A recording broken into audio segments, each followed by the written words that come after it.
the point we're at with the MIDI guitar build.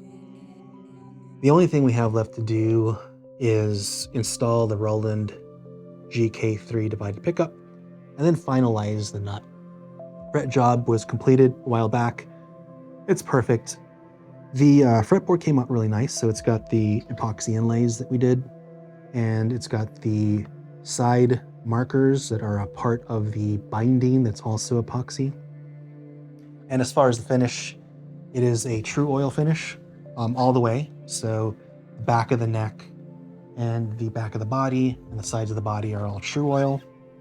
And obviously this is a stone top, and the stone top does not have a finish. You can't, I don't say you can't, but all the tests I've done with finishes on the stone top don't turn out nice. So this is just a dry stone top. It feels great, feels like stone.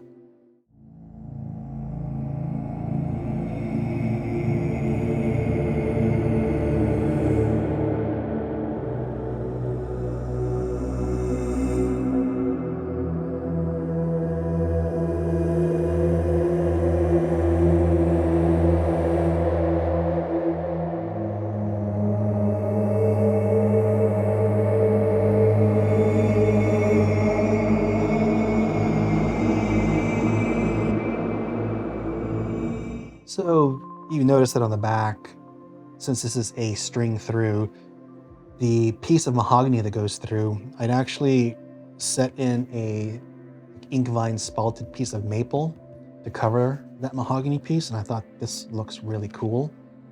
So it has that sort of extra bling on the back.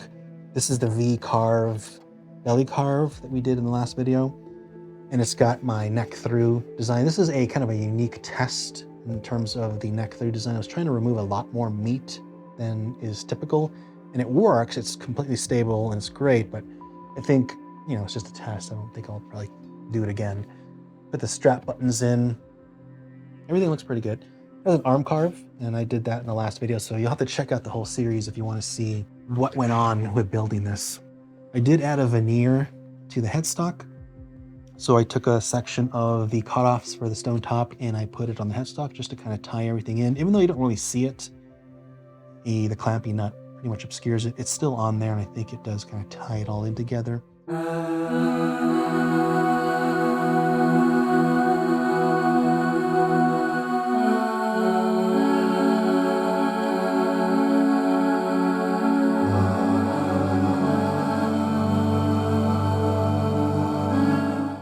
So the bridge is from China.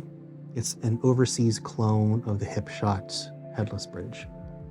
The dimensions are pretty much verbatim for the Hipshot bridge. And that's the issue, right? Hipshot publishes the dimensions for their bridges, and it's so easy for someone overseas to simply just copy them and develop something very similar. Although this isn't 100% identical. This is not aluminum. This is heavy, so it's cast metal. Probably the cheapest cast metal. The actual enamel paint on here is okay, it's not fantastic. And it's heavy, and that's one of the first things I noticed when I took this out of the box. It's pretty heavy. I don't like the weight because it's adding quite a bit of weight on the weight-reduced body. I do like the headstock locking clamps because it's a dual locking, so it goes through, and then there's two grub screws, one that goes straight down, and then one that goes at an angle. And I think that's just genius, especially for those high strings that are prone to slipping. Considering that this guitar isn't a real guitar, it's going to be a MIDI guitar, I think it's fine. I think we're good.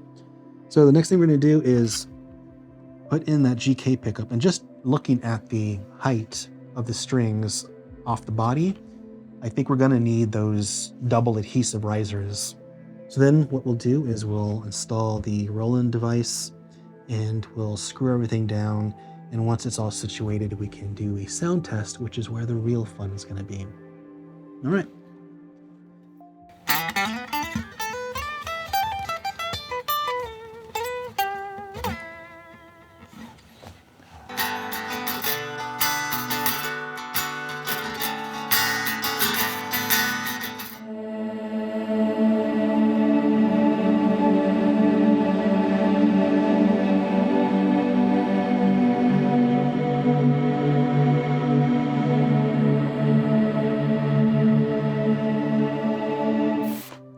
So this is the last piece we've been waiting for.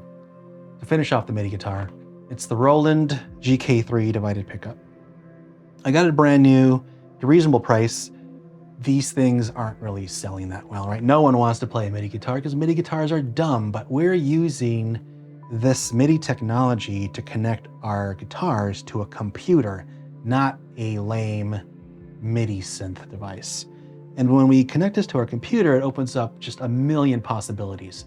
If you haven't seen my video on the Steinberger that I purchased, check that one out because I really have a lot of really cool demonstrations on how to connect your guitar to your computer to really open up a realm of sonic possibilities. And that's really what we're doing with this build. I wanted a dedicated MIDI guitar that didn't have any electronics, no jack, no humbuckers, no volume knobs or anything, simply just the pickup.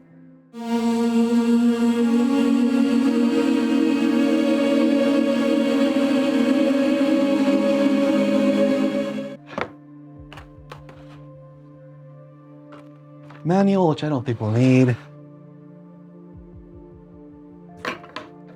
If I wanted to, there's a screw hole here, and I can just screw that to the actual guitar, which I actually might do. I mean, this is a MIDI guitar. There's no way this guitar works without this pickup, so it's never gonna come off. We just gotta put it on now. My dimensions for the guitar are spot on perfect. Everything was designed in CAD. So the height should work out perfectly. I don't think this is too tall. I think this is actually too short. And if it is, then we use these strips here. There's, I see at least 3 strips in here to build up the pickup. So there are screw holes on the pickup, and I could screw them down into the guitar, which kind of makes sense, seeing how this is a MIDI guitar, and there's no way this guitar is gonna work without this pickup anyway. So mounting this isn't something temporary, right? I don't need the temporary adhesive strips. I could easily just mount this with screws. So I'm gonna just mount this on top. I had all these plans for kind of tracing this in CAD and milling out the exact same shape in the guitar so it seats in there. And I kind of just thought this looks cooler. I mean, all my guitar heroes that use these GK pickups always had them on their guitars, and they always look so cool in kind of a nerdy way. So instead of embedding it into a cavity or hiding the electronics in the guitar, which I had originally thought, we're just gonna mount it the way it is, and we're gonna really show it off. That's what we're gonna do.